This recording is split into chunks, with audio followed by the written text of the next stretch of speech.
Hi, my name is Sam Griffin, and I am from Gloucester, Massachusetts.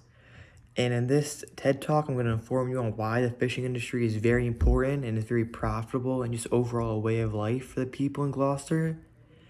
And to start off, Gloucester is a relatively small city with around 30,000 people living here. And it was founded in 1642. And we are known for our big fishing industry. And I'm passionate about living here because it's a very nice coastal city with many tourists, a rich history, and it's only about 45 minutes outside of Boston. And Gloucester is famous for its many types of seafood and its many different types of yearly events that are held here. And our most famous and commercially fished fish is the Atlantic cod. And the cod live all the way from Greenland all the way down to North Carolina, and they tend to live near the bottom of the ocean, whether it's close to shore or deep at sea, just around the bottom of the ocean is where they tend to live.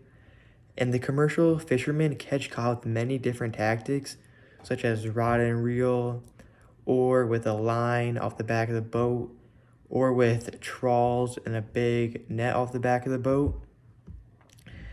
And in order to prosper, cod need to have a steady food supply, which is mostly consists of smaller fish like mackerel, haddock, and herring.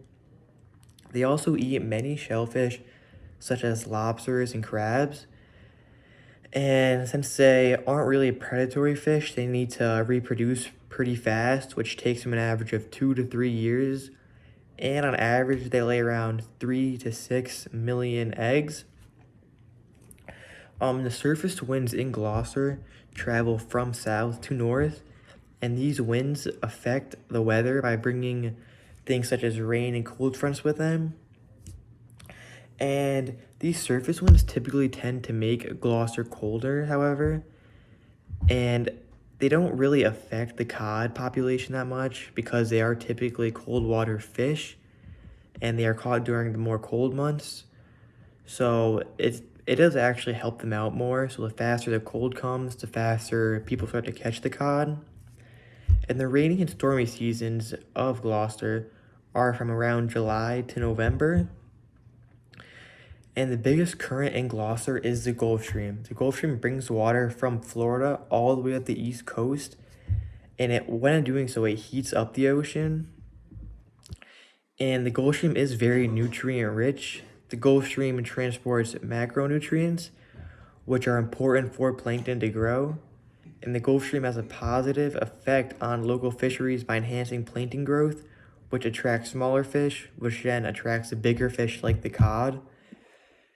And the Gulf Stream is part of a group of clockwise rotating currents called the North Atlantic Gyre.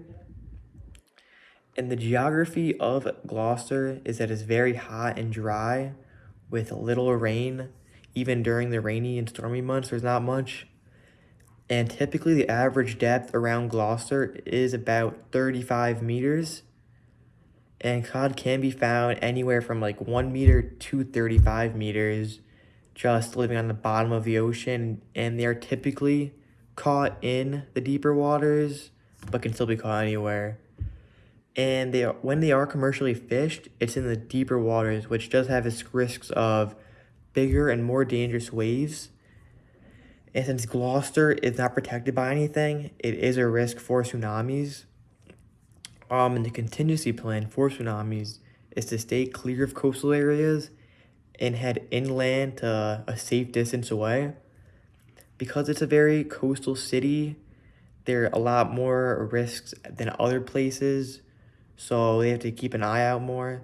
And Gloucester has a diurnal tide, which is one high tide and one low tide each day, which is the most common one that is found. And as the warmer water from the Gulf Stream comes to Gloucester, the colder and denser water is getting pushed downwards and getting pushed more towards the southern part. Yeah, it's getting pushed more like down south towards Florida. And the coastlines aren't protected by anything, and they're just part of the open ocean. So the coastline shape doesn't provide any protection or anything for the cod since they live in deeper waters anyway. And since the 1990s, the cod population has taken a massive drop to the overfishing and the commercial fishermen. And this has negatively affected fishermen and just the local area in general because cod is their biggest source of income, and that it's being caught in an all-time low right now is affecting the city itself. But on the upside, that in recent years, the regulations have gone stricter. So there's more of a size limit, how many you can keep. The the seasons you can keep them is changing. So the population is on the upcome. So we are starting to see a small comeback in the population, which is good for Gloucester, seeing as it's such an important part of life for them. And since cod are cold water fish, cod aren't really affected at all by El Nino due to regular climates they live in. However, during La Nina, when waters are warmer, they may prefer to move more towards the north, up towards Maine or Canada even. So if global warming continues, Gloucester's future could look grim, seeing as many of the fish that live there is due to their colder environment. And if it gets warmer, they're going to keep going north and leave Gloucester. And if that happens, many fishermen will be left without food and money to bring home to their families.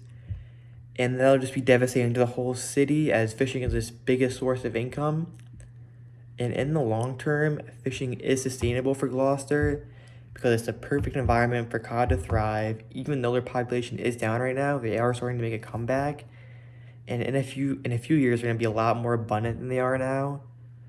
And even if global warming continues, it's not going to be for a while. So I think for the near future, that Gloucester's fishing should not really be too at risk. So like now that I've shown you why cod in the fishing industry is very important and big in Gloucester, I hope you understand why we need to protect these fish and have strict regulations on them. Because if we don't, and the population continues to be a downward spiral, that Gloucester could be at risk of losing its biggest source of income. So yeah, thank you for your time.